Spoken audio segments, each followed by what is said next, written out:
अस्सलाम वालेकुम नाज़रीन, मैं अब्दुल तवाब आपकी खिदमत में आज फिर दोबारा से हाजिर हूँ। नाज़रीन, आज की पॉडकास्ट में आप सबको वेलकम कहता हूँ और आज की पॉडकास्ट की जो स्पेशल गेस्ट है मेरे साथ हुमैरा नूरीन, जो कि बहुत ही ज़बरदस्त एक्ट्रेस होने के साथ साथ एक बेहतरीन राइटर भी हैं, जो कि गुज़श्ता 5 साल इन्होंने बांग्लादेश के शहर चिटागोंग के अंदर बतौर एक्ट्रेस काम किया और न सिर्फ बतौर एक्ट्रेस वहाँ पे काम किया बल्कि ड्रामा क्लब की वहां पे बतौर प्रेसिडेंट भी वहां रही और एक बेहतरीन कारकर्दगी वहां पे उन्होंने दिखाई और कई छोटे बड़े अवार्ड भी अपने नाम किए। इनसे बातचीत करेंगे और इनकी जिंदगी की जो कहानी है वो आज आपके सामने रखेंगे। आइए आज की पॉडकास्ट का बाकायदा आगाज करते हैं। अस्सलाम वालेकुम। वालेकुम सलाम। कैसी हैं आप? ठीक हैं? अल्हम्दुलिल्लाह, आप ठीक है सर? बिल्कुल शुक्र अल्हम्दुलिल्लाह। सबसे पहले तो आपको वेलकम कहते हैं आज की पॉडकास्ट के अंदर। बहुत मेहरबानी, बहुत बहुत मेहरबानी, आपने बुलाया। मुझे बहुत अच्छा लग रहा है यहाँ आके आपसे बात करके और पूरी टीम का बहुत बहुत शुक्रिया। जज़ाकल्लाह। अच्छा, ये बताएं कि आपकी बुनियादी तालीम क्या है? मैंने असल में मेरी बुनियादी तालीम जो है वो डिफरेंट जगहों की है। मेरे अब्बू असल में आर्मी में हैं, जिसका मुझे बहुत फ़ख्र है अल्हम्दुलिल्लाह। तो मैंने पाकिस्तान के डिफरेंट प्रोविंसेस से लाइक ओकाड़ा से मैंने जो है वो मैट्रिक किया। उसके बाद पनवाकिल सिंध से मैंने FA किया। उसके बाद मैं BA के लिए बांग्लादेश चली गई और मास्टर मैंने इंग्लैंड से किया। अच्छा, ये बांग्लादेश जाने की क्या वजह बनी वैसे? सर एक्चुअली वहाँ पे बहुत अच्छी यूनिवर्सिटी है जिसका नाम है एशियन यूनिवर्सिटी फॉर वुमेन। मुझे वहाँ से फुल स्कॉलरशिप मिला। I was a good student माशाल्लाह। तो जी तो मेरे पेरेंट्स रियली में चाहते थे कि मैं बाहर जाऊँ, मुल्क से बाहर जाऊँ और पढ़ूँ। और उन्होंने, मेरे अब्बू ने मुझे बहुत सपोर्ट किया, मेरी अम्मी ने मुझे बहुत सपोर्ट किया। तो वो कहते थे कि और एक्चुअली मेरी फैमिली में मेरी पूरी बहुत बड़ी फैमिली है माशाल्लाह।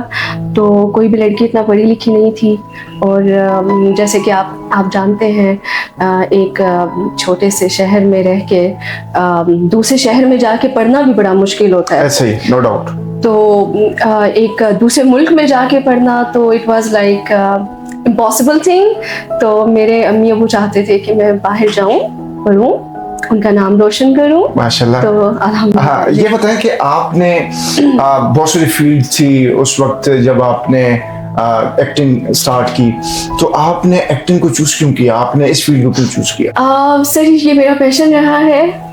सही। यस, एक्चुअली जब मैं यूनिवर्सिटी लेवल पे गई तो मुझे लगा कि आई रियली एंजॉय एक्टिंग। तो फिर मैंने वहाँ पे ड्रामा क्लब को ज्वाइन किया। मैं ड्रामा क्लब की प्रेसिडेंट भी रही हूँ। अच्छा, बांग्लादेश के अंदर? हाँ जी।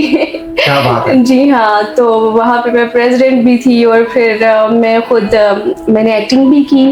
मुझे बहुत अच्छा लगता था, बहुत मज़ा आता था। और एक्चुअली शुरू में जब मैं गई तो मैं बहुत ही ज़्यादा शाय थी, बहुत ज़्यादा शाय। तो वहाँ पे थिएटर पे जाके परफॉर्म करना, मुझे लगता है उसने मुझे कॉन्फिडेंस दिया और उससे मैंने पब्लिक स्पीकिंग सीखी। नहीं, आप वहाँ पे किस लैंग्वेज में करती थी? उर्दू में या फिर हिंदी में या फिर बंगाली में? हम ज़्यादातर इंग्लिश में ही करते थे जी। अच्छा। इंग्लिश में, उर्दू में, बांग्ला में तो बहुत कम। तो जी ज़्यादातर इंग्लिश में होता था। और आप राइटर भी हैं? हाँ जी, मैंने लिखा भी। सबसे पहले मैंने परफॉर्म किया खुद, उसके बाद हमने कुछ शोज भी प्रोड्यूस किए। अच्छा। So as part of my part and role of president of drama club, तो उसमें हमने चिटागोंग के अंदर और ढाका के अंदर हमने प्रोफेशनल बहुत बड़े थिएटर्स में हमने परफॉर्म किया।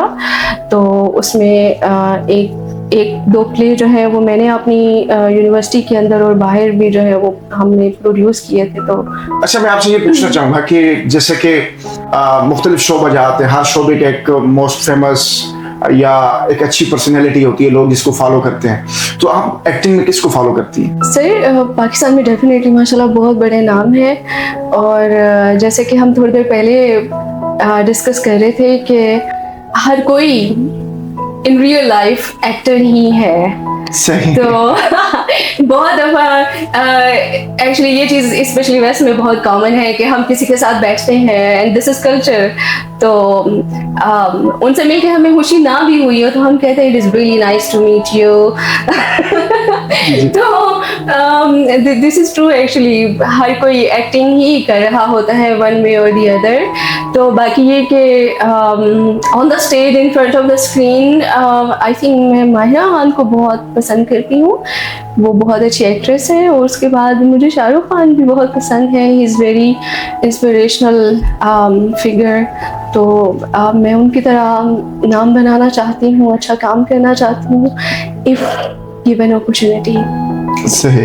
अच्छा, तो आप राइटिंग बहुत मजे की करती हैं माशाल्लाह। मैंने आपकी पोइट्री भी पढ़ी और कुछ चेहरों से और कुछ जुबानों से मैंने सुनी भी, माशाल्लाह मुझे बहुत अच्छी लगी, मैं बड़ा इंस्पायर हुआ और इसीलिए मैंने आपसे रब्ता भी किया कि आप हमारी पॉडकास्ट का हिस्सा बने। शुक्रिया। तो ये बताइए, आपने कब स्टार्ट की थी लिखाना, ये लिखने वाला काम? सर एक्चुअली जब मैं इंटरमीडिएट लेवल में थी तो उस वक्त थोड़ा बहुत मैंने लिखा, फिर आई थॉट कि मैं शायद लिख सकती हूँ अगर मैं इस पर थोड़ा बहुत इंटरेस्ट लूँ। तो उसके बाद फिर जब मैं बांग्लादेश में थी तो स्पेशली जब मैं घर से दूर थी, फैमिली को मिस किया करती थी, तो फिर मैं थोड़ा बहुत लिखा करती थी। उस वक्त स्पेशली मैंने काफ़ी ज़्यादा लिखा, तो 100+ पोम्स मैंने लिखी और वैसे भी मैंने एक प्ले भी लिखा हुआ है और काफ़ी कुछ लिखा हुआ है जी। अच्छा, जो शुअरा हैं उनकी जो लिखते हैं उनके अपने एक अंदाज होता है माशाल्लाह। हर फूल की अपनी खुशबू है, हम किसी की वो बात तो नहीं कर सकते, लेकिन एक शायरी के मौजू होते हैं, टॉपिक्स हैं जी। तो आप किस टॉपिक पे ज्यादा लिखती हैं? ज़्यादातर अगर कह लें तो मोहब्बत, इश्क, तन्हाई। और बहुत दफ़ा तो सर ऐसा होता है कि ये जस्ट नज़ूल होता है, ये जस्ट आमद होती है। So you don't even know कि आप किस टॉपिक पे लिखने वाले हैं, आपको क्या ख्याल, नज़रिया या कुछ ऐसा आपके माइंड में आने वाला है। तो वो फिर जब आता है उस वक्त और अपनी फीलिंग्स को आप अल्फाज दे देते हैं, तो फिर उसके बाद ही आपको पता चलता है अच्छा अब ये उन्वान आपके सामने आया है। मुझे ये लगता है मेरे साथ हमेशा ये हुआ है, अगर मैं कभी ज़बरदस्ती लेके बैठूं कि जी आज मैंने मोहब्बत पे लिखना है या आज मैंने फैमिली पे लिखना है फॉर एग्जांपल, तो वो फिर बड़ा मुश्किल होता है। उसमें लाइक खुद को ज़बरदस्ती करने वाली या अल्फाज काइंड ऑफ उगलवाने वाली बात होती है, तो वो बड़ा मुश्किल होता है। लेकिन मुझे लगता है ये जस्ट एक काइंड ऑफ कुदरती चीज़ है। ये ऐसा ही है कि आप कहें कि आपको पुलिस वाले पकड़ के थाने में ले गए हैं और आपको कह रहे हैं कि भाई बोलो तुमने चोरी की है या नहीं। एग्जैक्टली ऐसा ही है, ऐसा ही है। तो खुद को तो जाहिर सी बात है। तो आपके वैसे नज़ूल का टाइम अक्सर क्या होता है? जब मैं तन्हा होती हूँ, जब मैं बहुत खुश होती हूँ या स्पेशली जब मैं बहुत उदास होती हूँ। तो अभी ये चीज़ बहुत कम हो गई है कि मैं लिखूं। पहले मैं बहुत ज़्यादा लिखती थी और I used to keep a pen and paper with me कि किसी वक्त भी मुझे वो चीज़ फील हो सकती है, वो लिखना जो है वो फील हो सकता है और मैं उन ख़ास अल्फाज को या आइडियाज़ को मैं मिस नहीं करना चाहती, तो फिर मैं लिखा करती थी। अच्छा, मुझे कोई अपनी पसंदीदा कोई पोइट्री लिखी हुई अगर सुना दें, हमारी ऑडियंस भी सुनेगी तो हम भी महसूस होंगे। गली के नुक्कड़ पे वो फूल सा बच्चा मुस्कुराए, अपने नन्हे हाथों से जूते पॉलिश करता है। जरा देखो तो वो पुरुमीद आंखें, वाह वाह वाह, वो पुरकशिश क्या चेहरा, बात है, क्या बात है, वो मैला बदन, आए, वो नन्हे से कंधों पे बोझ कितना है। वो अपने छोटे से घुटने पे एक नामर्द की टांग का बोझ उठाए, साथ जमीन पे पड़े अपने भाई को थपथपाए, जूते साफ करता है। जिसके हाथों ने खिलौने उठाने थे, तितलियां पकड़नी थी, दौड़ में सबको हराना था, वो थोड़ी से रिस्क की खातिर सब कुछ हार बैठा है। ओए होए। हाँ, ये हालात कैसे हो गए?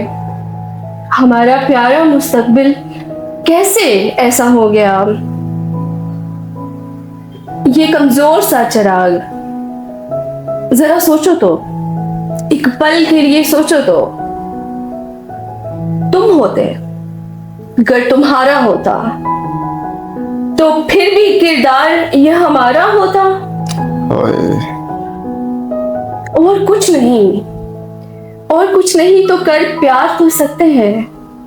हम सब सिर्फ एक जिंदगी सवार तो सकते हैं। वाह वाह वाह वाह, क्या बात है, क्या बात है, बहुत खूब। या खुदा नसीब कर हर बेजुबान पे मेहरबान होना। आमीन। या खुदा नसीब कर इंसान को इंसान होना।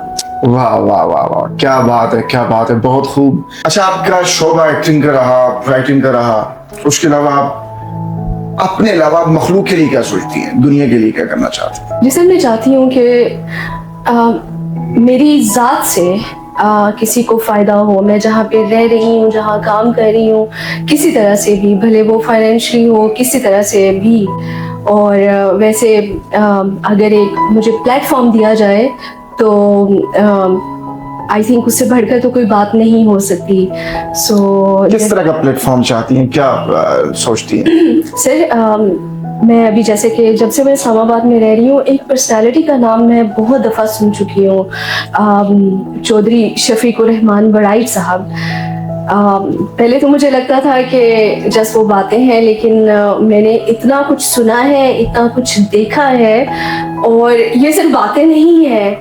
माशाल्लाह वो इतनी अच्छी पर्सनालिटी है, इतना उन्होंने पाकिस्तानी लोगों की वेलफेयर के लिए काम किया है, ना सिर्फ गरीब लोगों की वेलफेयर के लिए, बल्कि सियासत में, मज़हब में उनकी बहुत सारी खिदमत है। और बाकी इंसानी खिदमत का जिक्र किया जाए तो उनके बहुत सारे, लाइक पहले सिर्फ सुना था, अभी देखा भी है, बहुत सारे फ्री उनके दस्तरखान है, hospital, like beat anything you name it, और वो उसमें सर्व करते हैं। तो सीरियसली ये बहुत ही बड़ी पर्सनालिटी है, इंस्पिरेशन है बाकी मुझ जैसे लोगों के लिए। और मैंने तो जब से सुना है कि इस्लामाबाद में माशाल्लाह वो इतना काम कर रहे हैं, मेरे दिल में ये मेरी एक रियली हम्बल ख्वाहिश है कि अगर किसी तरह से मुझे मौका मिले उनके साथ, उनके किसी प्लेटफॉर्म पे, इदारे के साथ काम करने का, तो मेरे हाल में मेरे लिए ये बहुत बहुत बड़े ऑनर की बात होगी। आई विश अगर वो सुने मेरी बात को, या उनका कोई सबऑर्डिनेट वगैरह अगर सुने, और अगर वो मुझे मौका दें, तो मुझे यकीन करें, मुझे लगेगा कि मेरी ज़िंदगी का एक मकसद जो है वो पूरा हो गया। मुझे बहुत खुशी महसूस होगी। माशाल्लाह जी, ये आपकी जो जज्बात हैं, मैं पूरी उम्मीद हूँ कि इंशाल्लाह ये जो नेक ख्वाहिशात होती है ना, ताखीर जरूर होती है लेकिन वो हो जाती है, वक्त के साथ साथ वो चीज़ें हो जाती हैं। अल्लाह पाक आपकी जज्बात को, नेक ख्वाहिशात को अपनी बारगाह में कबूल फरमाए। Thank you so much. Thank you. जज़ाकल्लाह। जी, तो नाज़रीन इकराम, इस वक्त मेरे साथ मौजूद थी हुमैरा नूरीन। इनसे बातचीत की और इनकी जिंदगी की कहानी आज मैंने आपके सामने रखी। मैं स्पेशली ऐसा टैलेंट जो पाकिस्तान के अंदर पोशीदा है, जो किसी न किसी वजह से या किसी न किसी ख़ास जो लोग आगे नहीं बढ़ सके हैं किसी न किसी ख़ास वजह से, उन लोगों को मेरी ज़ाती तौर पे भी ख्वाहिश होती है कि मैं अपने चैनल के थ्रू या अपने किसी प्रोग्राम के थ्रू आप लोगों तक उनकी आवाज़ पहुंचा सकूं, ताकि उनको भी अपॉर्चुनिटीज़ मिल सकें। जैसा कि इन्होंने बांग्लादेश के अंदर बतौर एक्ट्रेस काम किया, एक बेहतरीन कारकर्दगी वहाँ पे उन्होंने शो की। पाकिस्तान में आने के बाद दोबारा से इन्होंने काम का आगाज़ किया, तो जाहिर सी बात है पाकिस्तान आने के बाद ये थोड़ा डिफ़िकल्ट था, तो इनको अपॉर्चुनिटीज़ नहीं मिली। जिसके बायस इनका ये जो टैलेंट है वो ज़ाया हो रहा है। तो मैं उन लोगों को ये कहना चाहूँगा जो इस मेरे प्रोग्राम को देख रहे हैं कि वो इस टैलेंट से इस्तेफादा करें खुद भी, और इस कौम के लिए एक ऐसा मौका फराहम करें कि जो इस कौम के बच्चे, नौजवान या फिर उसके अलावा बुजुर्ग जो टैलेंटेड हैं उन लोगों को सही से यूटिलाइज किया जा सके। तो नाज़रीन, आज की पॉडकास्ट से दीजिए इजाजत। इंशाल्लाह फिर किसी नए प्रोग्राम में किसी नए फेस के साथ दोबारा मुलाकात होती है। अल्लाह हाफिज।